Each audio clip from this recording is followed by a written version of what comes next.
Ó, Marinês Calil, né? Marinês Antunes Calil. Ela era uma. Eu conheci a Marinês na época do Madame Satã, né? Ela já era uma figura da noite do Madame Satã.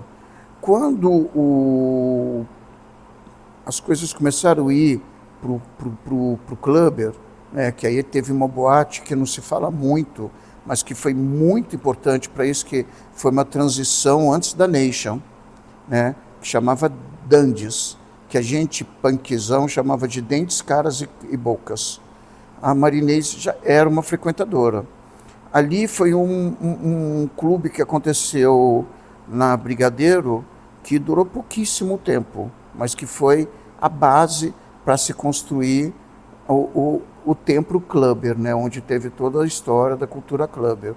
E que a Marinês começou a fazer muito parte disso. Dentro desse lugar clube foi feita uma banda que chamava Kifin Level Robin, que tinha o Mauro Borges, a Bebete, a Soraya e a Ida Feldman. E aí que começou a história da Marinês jornalista, né? Ela entrava ali no clube e ficava sempre acompanhando e dando notícias. O apogeu da Marinês mesmo, como figura estética, foi no Clube Massivo. Porque aí ela aparecia na rua e ela tinha uma estética meio maltrapilha, que eu adorava. Ela usava umas roupas, ela era uma menina baixinha, plus size, né, gordinha, então ela tinha um batom todo torto pela boca, bem legal assim, e umas roupas desconexas, sabe? Mas não era cítrica, não era cítrica.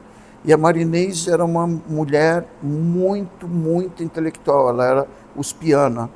Então, eu tenho uma confusão de saber que ela era uma jornalista que foi fazer pós em antropologista, ou se ela era ciências sociais que fez pós em antropologia. E aí os fanzines dela começaram a acontecer no Hell's Club, que aí todo mundo esperava os fanzines dela, que era uma maravilha, assim, era uma maravilha. Tinha uma linguagem própria, tinha uma estética própria, era toda a cultura punk, né, que era o berço da onde ela bebeu, com a leitura atual daquela época, que era a linguagem clubber, com desenhos, com dizeres, com falas, com apelidos, com dicionários. Era muito legal, muito legal.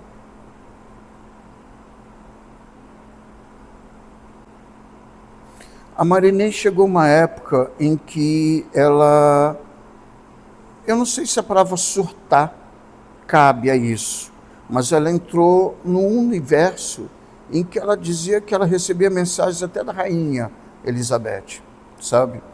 Falando sobre a cena brasileira. E ela começou a ter dizeres e posturas que a gente respeitava por ela ser uma pessoa da noite, né? Então a noite dos anos 90 era muito mais inclusiva do que hoje em dia. Ninguém desqualificava ela, nem um pouco, porque o trabalho dela era muito importante como registro da noite de São Paulo, sabe? E principalmente da cena clubber, e principalmente do Hell's Club. Ela era muito importante, muito.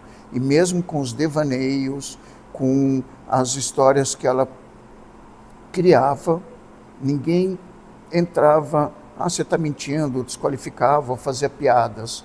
A gente gostava quando ela chegava, que ela ficava na pista dançando sozinha, com os dedinhos dela para cima, adorando música, sabe, adorando os DJs, e sempre ela ia na Escola de Divinos. Uma vez ela fez um tratado sobre a Escola de Divinos, que eu até hoje me emociono. A Érica Palomino usou depois, é maravilhoso, está no livro da Érica Palomino, é um tratado da Escola de Divinos, que eu nunca fiz, ela que fez, que é lindo, lindo mesmo. Está no livro da Érica Palomino, isso.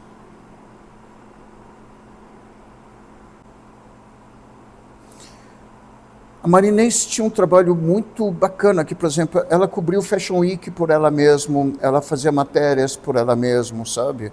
E ela ia indo, registrando e fazendo. Naquela época, nos anos 90 e 80, a gente tinha um respeito ao promoter e ao DJ, que hoje em dia acabou, né? Hoje em dia existe um cancelamento das pessoas, independente do que você faz ou não, pode chegar uma pessoa e te cancelar, te editar. Na nossa época, nunca existiu isso. A gente sempre, mesmo quando algum DJ ou algum promoter era chato, a gente respeitava o trabalho, né? Hoje em dia os assessores de imprensa, os promoters, os DJs se apoderam de trabalho de outras pessoas e acabam cancelando, coisa que nunca aconteceu. O Hells sempre foi único, as noites do Kravitz sempre foram únicas, as noites do Massivo sempre foram únicas, as noites do The Week antes eram únicas. A gente não tinha divisões e brigas como tem hoje em dia e cancelamentos. Era uma noite unida, bonita e que cada um era um personagem importante. Hoje em dia ninguém é um personagem e todo mundo se dá o direito de cancelar um ao outro.